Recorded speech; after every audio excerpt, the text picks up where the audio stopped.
This is what Jesus told his disciples when they asked him what the signs of the end of the world will be. Matthew chapter 24.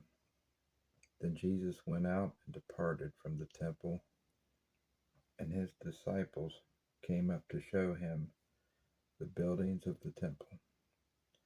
And Jesus said to them, "Do you not see all these things? Assuredly, I say to you, not one stone shall be left here upon another that shall not be thrown down." Now as he sat on the Mount of Olives, the disciples came to him privately, saying, "Tell us, when will these things be? And what will be the sign of your coming and of the end of the age?" And Jesus answered and said to them, "Take heed that no one deceives you. For many will come in my name, saying, 'I am the Christ,' and will deceive many. And you will hear of wars and rumors of wars. See that you are not troubled, for all these things must come to pass. But the end is not yet. For nation will rise against nation, and kingdom against kingdom, and there will be famines, pestilences, and earthquakes in various places. All these are the beginning of sorrows. Then they will deliver you up to tribulation and kill you, and you will be hated by all nations for my name's sake. And then many will be offended, will betray one another, and will hate one another. Then many false prophets will rise up and deceive many. And because lawlessness will abound, the love of many will grow cold.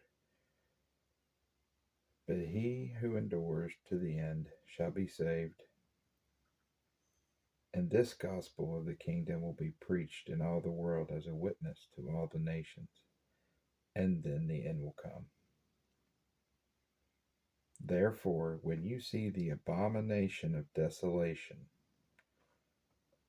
spoken of by Daniel the prophet standing in the holy place, whoever reads, let him understand. Then let those who are in Judea flee to the mountains. Let him who is on the housetop not go down to take anything out of his house, and let him who is in the field not go back to get his clothes. But woe to those who are pregnant and to those who are nursing babies in those days. And pray that your flight may not be in the winter or on the Sabbath, for then there will be great tribulation, such as not been since the beginning of the world until this time. No, nor ever shall be. And unless those days were shortened, no flesh would be saved. But for the elect's sake, those days will be shortened. Just a quick pause here. You can see that if Jesus didn't come back, no flesh would be saved. That's chapter 24, verse 22. So it is going to be so bad that if he did not come back, we would basically destroy every living creature on this planet. And with all of our nuclear missiles and warheads we have stacked up in every nation that has them stacked, you could see where this could end up going. Okay, on to verse 23. Then if anyone say to you, "Look, here is the Christ," or "there," do not believe it.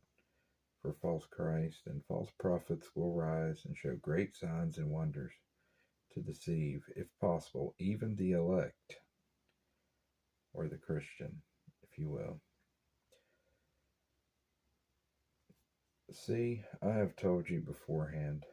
Therefore, if they say to you, Look, he is in the desert, do not go out. Or, Look, he is in the inner rooms, do not believe it. For as the lightning comes from the east and flashes to the west, so also will the coming of the Son of Man be. For wherever the carcass is, there the eagles will be gathered together.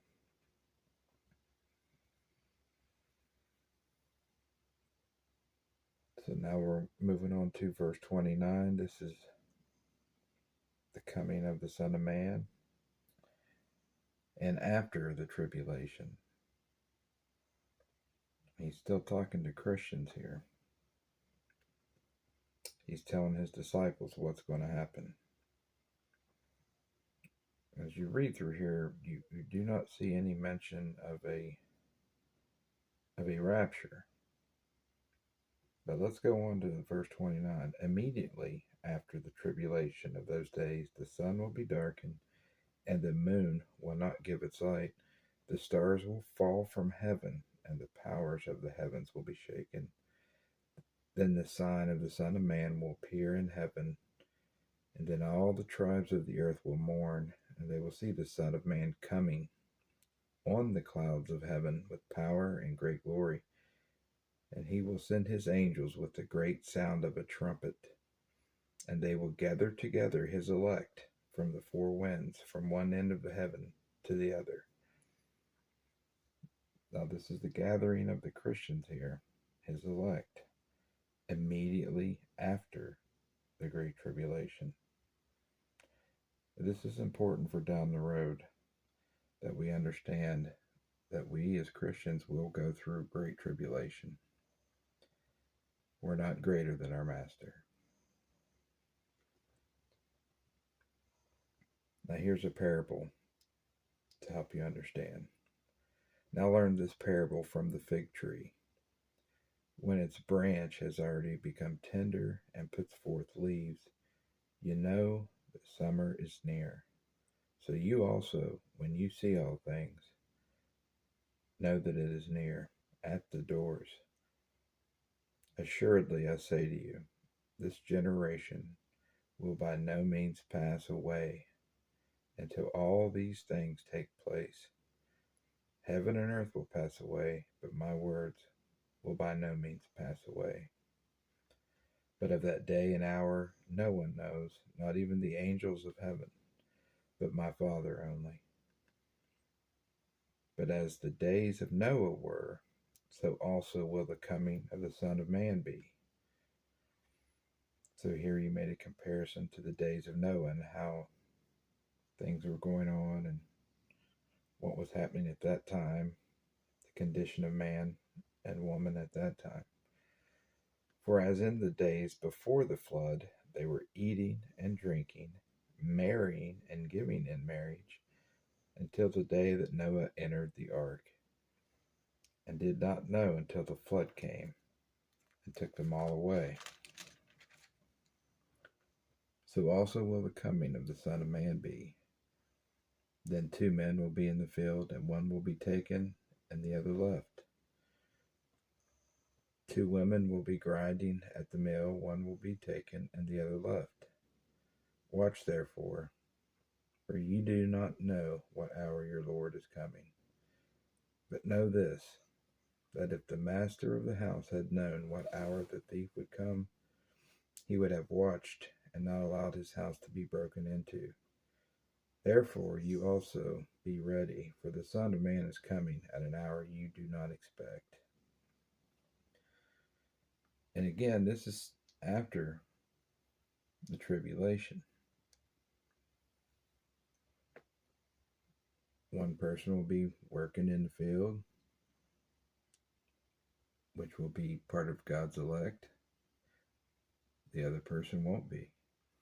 When that trumpet sounds and them angels go to gather the elect, one will be gathered, one won't. Who then is a faithful and wise servant, whom his master made ruler over his household, to give them food in due season? Blessed is that servant whom his master, when he comes, will find so doing. Assuredly, I say to you that he will make him ruler over all his goods. But if that evil servant says in his heart, my master is delaying his coming, and begins to beat his fellow servants and to eat and drink with the drunkards, the master of that servant will come on a day when he is not looking for him, and at an hour that he is not aware of, and will cut him in two, and appoint him his portion with the hypocrites. There shall be weeping and gnashing of teeth. That's a reading of Matthew chapter 24.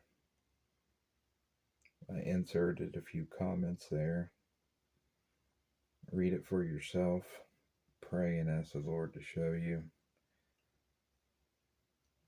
Because this may be the beginning of the end.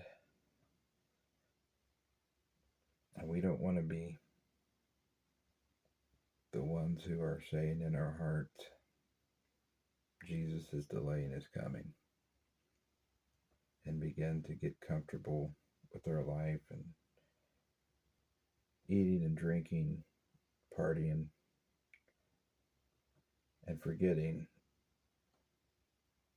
what's at hand here. The Lord wants His church to be ready.